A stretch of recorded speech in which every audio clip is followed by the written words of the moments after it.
नमस्कार दोस्तों, मैं अनिल होता आप सभी का बहुत बहुत स्वागत करता हूं अपने चैनल मल्टीपल चर्चा में। और पंचायत राज व्यवस्था पर आधारित एमसीक्यूज के इस भाग 4 में हम कुछ प्रश्नों पर चर्चा करने जा रहे हैं। तो इसी क्रम में हमारा सबसे पहला जो प्रश्न है वो है, ग्राम सभा की बैठक के संदर्भ में कौन सी तिथि असंबद्ध है। यानी कि ग्राम सभा की जो बैठकें होती हैं उन बैठकों से जो ये ऑप्शन में दिए गए हैं कुछ तिथियां, इनमें से कौन सी तिथि संबंधित नहीं है। ठीक है, तो हम जानते हैं कुछ 4 तिथियां हमने उन पर बात की थी और ये भी चर्चा की थी कि उन तिथियों से प्रारंभ होने वाले सप्ताह में ग्राम सभा की बैठकें आयोजित की जाती हैं, जो 4 तिथियां। और तो इसमें हम देखते हैं वो 4 तिथियां क्या थी। एक 23 जनवरी हमने देखा था, 14 अप्रैल, 20 अगस्त और 2 अक्टूबर। इस तरह की 4 तिथियां थी और उससे प्रारंभ होने वाले सप्ताह में ग्राम सभा की जाती है, ऐसा हमने चर्चा किया था। उस बात को ध्यान में रखते हुए इस प्रश्न को हल करना पड़ेगा। तो पहले ऑप्शन में 26 जनवरी देख रहे हैं, जो कि 23 जनवरी से प्रारंभ होने वाले सप्ताह में आता है, उसमें पड़ता है। तो ये हमारा सही होगा, यह संबंधित है ग्राम सभा की बैठक से। 14 अप्रैल है, हम जानते हैं, 20 अगस्त भी है और 2 अक्टूबर भी है। लेकिन 14 मई जो है ग्राम सभा की जो तिथियां निर्धारित है उसमें किसी भी तरीके से संबंधित नहीं है। अतः इस प्रश्न का हमारा आंसर होगा ऑप्शन सी, 14 मई। आगे, विभिन्न कार्यक्रमों के अधीन हितग्राहियों के चुनाव का अनुमोदन कौन करता है। हितग्राहियों का चयन कौन करता है, किसके द्वारा किया जाता है। 4 विकल्प दिए गए हैं, जिला पंचायत, ग्राम पंचायत, जनपद पंचायत और ग्राम सभा। तो हम जानते हैं कि हितग्राही मूलक जो योजनाएं हैं या कार्यक्रम हैं उनके लिए जो हितग्राहियों का चयन होता है वो ग्राम सभा के द्वारा किया जाता है, ग्राम सभा में होता है। अतः इस प्रश्न का जो सही उत्तर होगा वो होगा ऑप्शन डी, ग्राम सभा। ठीक है, आगे, ग्राम सभा की किस बैठक में ग्राम पंचायत का बजट पारित किया जाता है। ग्राम सभा की किस बैठक में ग्राम पंचायत का बजट पारित किया जाता है, यह प्रश्न है। ऑप्शन में दिया है साधारण बैठक, असाधारण बैठक, विशेष बैठक, स्थगित बैठक या इनमें से कोई नहीं। साधारण बैठक तो ठीक है, असाधारण बैठक जैसी कोई बैठक होती नहीं है, विशेष बैठक होती है लेकिन उसमें बजट नहीं होता, स्थगित बैठक में तो कर ही नहीं सकते। तो ये इसका जो सही उत्तर है वो है साधारण बैठक। जो बजट है वो साधारण बैठक में ही, सामान्य बैठक में ही पारित किया जाता है। तो हमारा इस प्रश्न का उत्तर होगा ऑप्शन ए, साधारण बैठक। आगे देखते हैं, ग्राम सभा की बैठक में गणपूर्ति के लिए इनमें से कौन उत्तरदायी नहीं है। कौन उत्तरदायी नहीं है, तो इसमें जो 5 विकल्प दिए गए, पहला जो विकल्प ए में दिया है सरपंच, तो सरपंच तो उत्तरदायी होता है, सरपंच को जिम्मेदारी दी गई है अधिनियम के मुताबिक गणपूर्ति के लिए। और पंच को भी दी गई है बी में, ऑप्शन बी में, ये सरपंच तो होता है, बी में पंच लिखा है, ये पंच को भी जिम्मेदारी दी गई है। डी में सरपंच और पंच दोनों एक साथ दिया है, ये भी आएगा क्योंकि दोनों को ही जिम्मेदारी दी गई है। लेकिन उप सरपंच को गणपूर्ति के लिए किसी तरह से जिम्मेदारी नहीं दी गई है, उसको दायित्व नहीं दिया गया है। तो इस प्रश्न का हमारा जो सही उत्तर होगा वो होगा ऑप्शन सी, उप सरपंच। ठीक है, आगे देखते हैं, सरपंच एवं उप सरपंच की अनुपस्थिति में ग्राम सभा की बैठक की अध्यक्षता कौन करेगा। सरपंच और उप सरपंच की अनुपस्थिति में ग्राम सभा, खाली ग्राम सभा दिया है, मतलब ये सामान्य क्षेत्र या गैर अनुसूचित क्षेत्र की बात कर रहा है। पंचायत सचिव, अन्य ग्राम पंचायत का सरपंच, ग्राम पंचायत का एल्डरमैन, ग्राम सभा द्वारा निर्वाचित व्यक्ति। मुझे लगता है इस प्रश्न पे हमने पहले किसी भाग में चर्चा की थी और इसमें हमने देखा था कि ग्राम सभा द्वारा जो निर्वाचित व्यक्ति, ग्राम सभा अपने में से ही निर्वाचित किसी व्यक्ति को चयनित या निर्वाचित करती है अगर सरपंच और सरपंच दोनों उपस्थित नहीं रहते हैं तो, और वो उसकी अध्यक्षता करता है। तो इस प्रश्न का हमारा जो उत्तर होगा ऑप्शन होगा डी, ग्राम सभा द्वारा निर्वाचित व्यक्ति। आगे बढ़ते हैं, निम्नलिखित में से कौन सी जानकारी ग्राम पंचायत द्वारा ग्राम सभा की वार्षिक बैठक में प्रस्तुत नहीं की जाती है। ग्राम सभा की बैठक में कौन सी जानकारी प्रस्तुत नहीं की जाती है, देखते हैं क्या ऑप्शन में। लेखाओं का वार्षिक विवरण, हाँ ये किया जाता है। पूर्ववर्ती लेखाओं का वार्षिक विवरण प्रस्तुत किया जाता है वार्षिक बैठक में। पूर्ववर्ती वित्तीय वर्ष के प्रशासन की रिपोर्ट, ये भी किया जाता है। अच्छा, और सी डी में वार्षिक बजट दिया है, ये भी प्रस्तुत किया जाता है। लेकिन ग्राम सभा की वार्षिक या किसी भी बैठक में ऐसा कोई प्रावधान नहीं है जिसमें पंचायत प्रतिनिधियों के अचल संपत्ति का विवरण प्रस्तुत करने की बात कही हो। इनका अचल संपत्ति का विवरण कहीं पर भी प्रस्तुत करने का ऐसा जैसा कोई प्रावधान नहीं है। तो ये हमारा ऑप्शन सी जो है ये गलत होगा और यही हमारा सही उत्तर होगा, क्योंकि प्रस्तुत नहीं की जाती ये पूछा गया था। आगे देखते हैं। अगला प्रश्न है 73वें संविधान संशोधन के विषय में क्या सही है? क्या सही है? इसमें 5 कथन दिए गए हैं, उनमें से जो पूछा गया है कि क्या सही है, विकल्प में हम फिर देख रहे हैं कि तीन संख्याएं दी गई हैं, मतलब इन 5 में से कोई 3 सही होगा और कोई 2 गलत होगा। ठीक है, देखते हैं। ये भी कोई कूट वाला प्रश्न है। तो पहला हमको कहता है कि पंचायत राज व्यवस्था को संवैधानिक स्वरूप दिया गया था। बिल्कुल, पंचायत राज व्यवस्था को संवैधानिक स्वरूप या संवैधानिक दर्जा प्रदान किया गया था 73वें संविधान संशोधन के तहत। तो पहला हमारा सही है, पहला कथन। और जैसे ही पहला सही होता है, कहने का मतलब अगर हमको पूछा गया है कि क्या सही है, तो विकल्प में वो होना चाहिए, जो है वो सही होना, जो सही है वो हमारे विकल्प में होना चाहिए, या फिर जो सही नहीं है वो विकल्प में नहीं होना चाहिए। इसको हमको ध्यान में रखना पड़ेगा। तो पहला अगर सही है तो हमारा सही उत्तर में ये होना चाहिए। और हम यहाँ पर देख रहे हैं कि बी और डी जो ऑप्शन है इसमें 1 नंबर हमको कहीं पर नहीं दिख रहा है, तो ये दोनों ही ऑप्शन को हम पहले एलिमिनेट कर देते हैं, बचे सिर्फ 2। अब ए और सी। आगे देखते हैं। दूसरा कहता है पंचायत राज व्यवस्था को वैधानिक स्वरूप दिया गया था। नहीं, वैधानिक स्वरूप नहीं, संवैधानिक स्वरूप दिया गया था, क्योंकि इसमें संवैधानिक प्रावधान किए गए थे। कोई कानून बना करके ये सब उसको मान्यता नहीं दिया गया था, बल्कि संविधान में संशोधन करते हुए इसको संवैधानिक दर्जा प्रदान किया गया था। तो ये वैधानिक जैसा शब्द यहाँ पर लागू नहीं होता, अतः ये 2 नंबर जो है हमारा रॉन्ग है। और हाँ, ठीक है, आगे बढ़ते हैं। संविधान में एक नई अनुसूची जोड़ी गई। अच्छा, 2 नंबर जैसे रॉन्ग होता है, तो हम यहाँ पर एक चीज और देख रहे हैं। हाँ, ठीक है, संविधान में एक नई अनुसूची जोड़ी गई, 3 नंबर कहता है। इसको देख लेते हैं फिर क्या होता है। तो नई अनुसूची जोड़ी गई, बिल्कुल हम जानते हैं कि संविधान में 11वीं अनुसूची जोड़ी गई थी, तो ये भी सही है। 4 नंबर पे हम देख रहे हैं कि इस संशोधन के कारण संविधान में 15 अनुच्छेदों की वृद्धि हुई।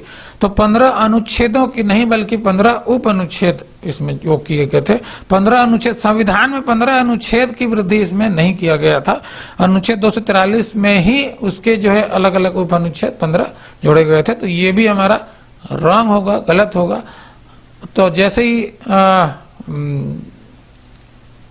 ये, अच्छा हाँ, ये 4 नंबर जैसे ही गलत होता है, हम देख रहे हैं कि ऑप्शन ए भी हमारा एलिमिनेट हो जाता है, क्योंकि 4 नंबर गलत है और ए ऑप्शन में हमारा 4 सम्मिलित है, तो ये भी एलिमिनेट हो जाता है। इतने में ठीक है, हमारा सही आंसर तो सी मिल गया। लेकिन देखते हैं 5वें नंबर पे क्या लिखा है। इसमें लिखा है प्रजातंत्र को तीसरे स्तर पर लागू किया गया। बिल्कुल किया गया था। इसके पहले 2 स्तर पर सरकारें थी, राष्ट्रीय स्तर पर केंद्र सरकार और राज्य स्तर पर या राज्यों में राज्य सरकारें काम कर रही थी। 73वें संविधान संशोधन के तहत तीसरे स्तर के सरकार की व्यवस्था की गई थी, यानी कि ग्राम सरकार। राष्ट्रीय स्तर पर केंद्र सरकार, राज्यों में राज्य सरकार और जो स्थानीय स्तर पर ग्राम सरकार। 73वें संविधान संशोधन के तहत ग्राम सरकार यानी कि तीसरे स्तर पर प्रजातंत्र को पहुंचाया गया था, लागू किया गया था। तो ये 5वां जो हमारा कथन है ये सही है। और इस प्रकार से हमको जो 3 सही कथन मिले, 1, 3 और 5, वो हमको मिलता है ऑप्शन सी में 1, 3 और 5 के रूप में। आगे बढ़ते हैं।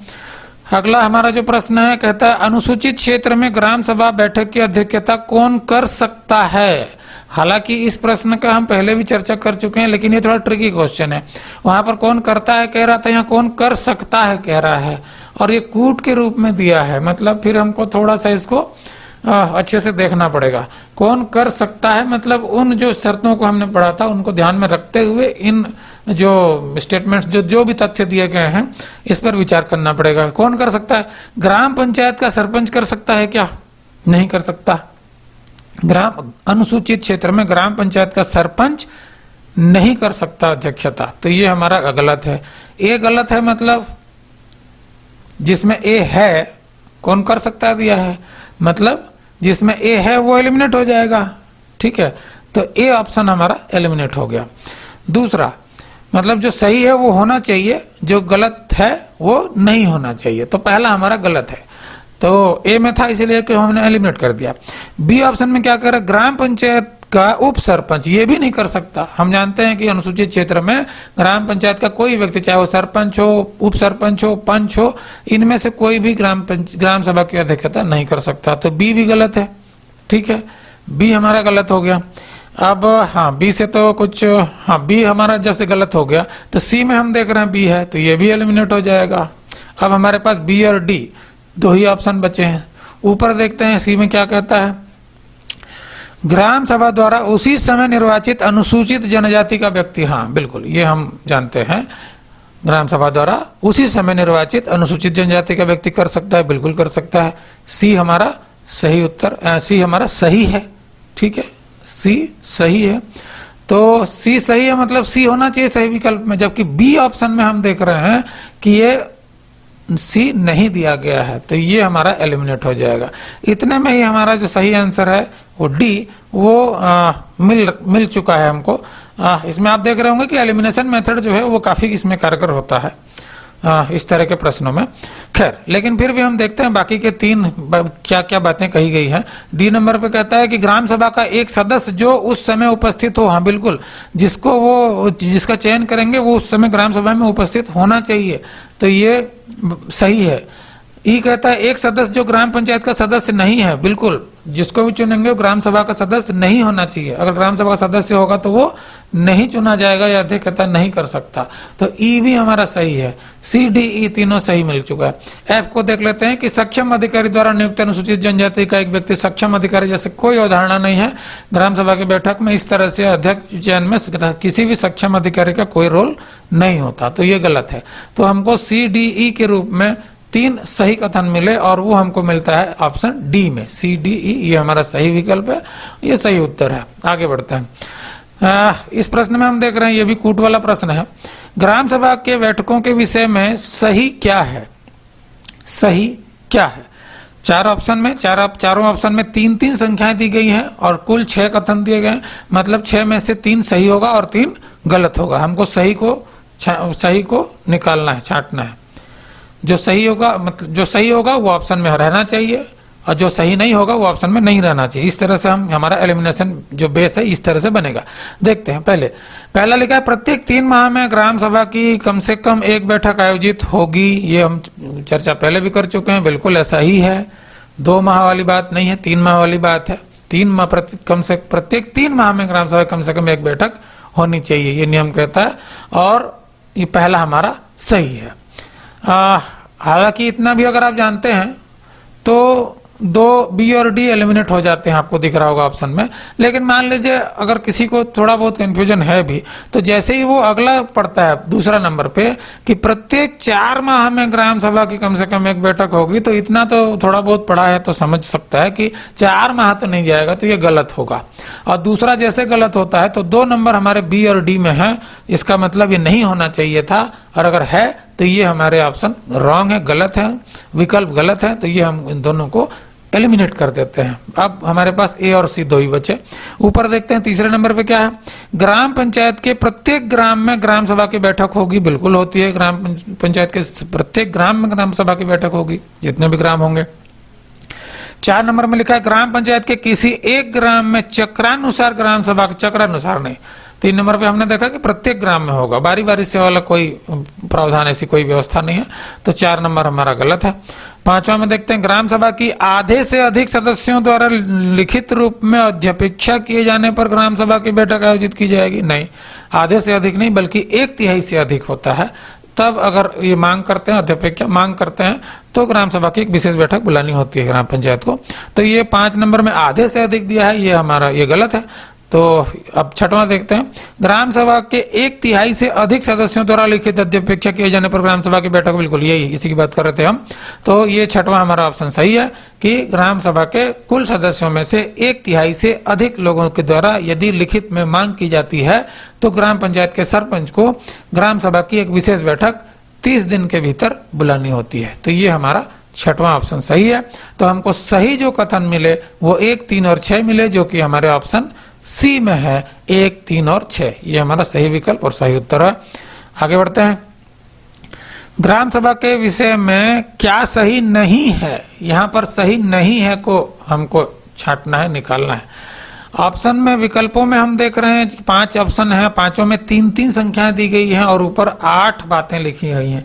तो इसका मतलब क्या, इन 8 बातों में से कोई 3 जो है ये गलत होंगे, सही नहीं होंगे, यानी कि 5 सही होंगे, 3 गलत होंगे।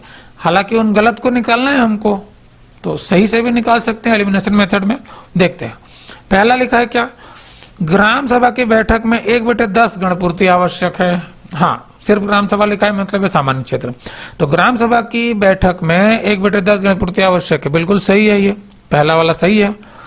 तो पहला सही है, मतलब क्या सही नहीं है वो निकालना है। सही है मतलब हमारा जो सही विकल्प होगा उसमें ये नहीं आएगा, यानी कि ए ऑप्शन में जैसे 1 नंबर दिख रहा है हमको, यानी कि ये हमारा एलिमिनेट हो जाएगा। ये हमारा सही विकल्प नहीं हो सकता, क्योंकि हमको गलत को ढूंढना है। गलत को, जो 3 गलत स्टेटमेंट है उन्हीं को ढूंढना है। अगला, ग्राम सभा की बैठक में 1/3 महिलाओं की उपस्थिति आवश्यक है। बिल्कुल ऐसा है, 1/10 गणपूर्ति, जो भी संख्या बनेगी उसका 1/3 महिलाओं की उपस्थिति होनी चाहिए। ये भी सही है, मतलब 2 नंबर भी हमारा सही है। ठीक है, आगे बढ़ते हैं। तीसरा में, गणपूर्ति के लिए सरपंच और पंच उत्तरदायी हैं। हाँ बिल्कुल उत्तरदायी है, सरपंच और पंच उत्तरदायी हैं। हमने चर्चा की थी कि पंचायत राज अधिनियम के धारा 6 की उपधारा 2 के खंड क में ये प्रावधान किया गया है, जिसके तहत सरपंच और पंच को गणपूर्ति के लिए उत्तरदायी किया गया है, उनको जिम्मा दिया गया है। तो ये 3 नंबर हमारा सही है।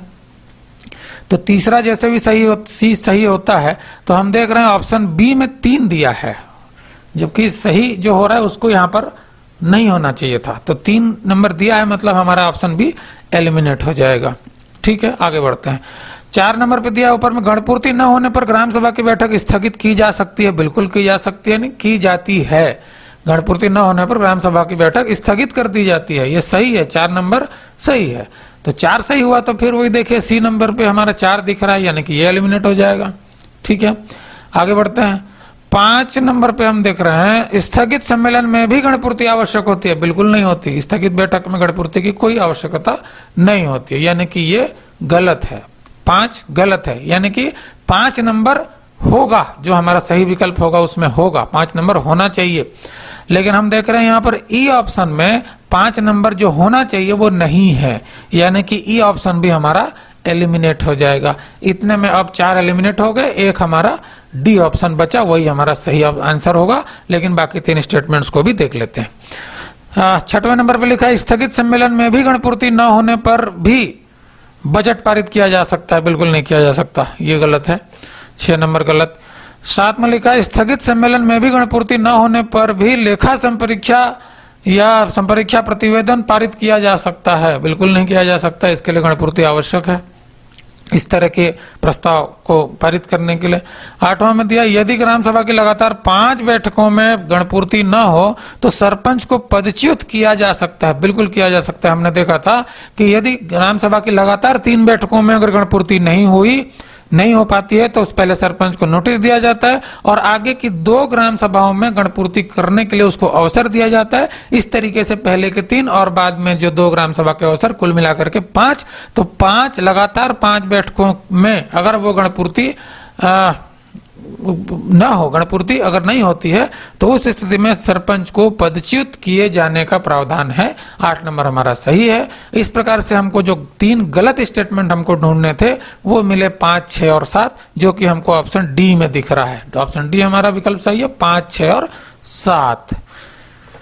ठीक है दोस्तों, तो आज के इस वीडियो में इतना ही। वीडियो को अंत तक देखने के लिए आप सभी का बहुत बहुत धन्यवाद।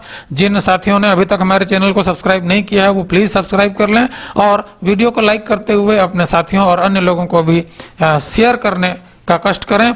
आप सभी का पुनः एक बार बहुत बहुत धन्यवाद। जय हिंद, जय छत्तीसगढ़।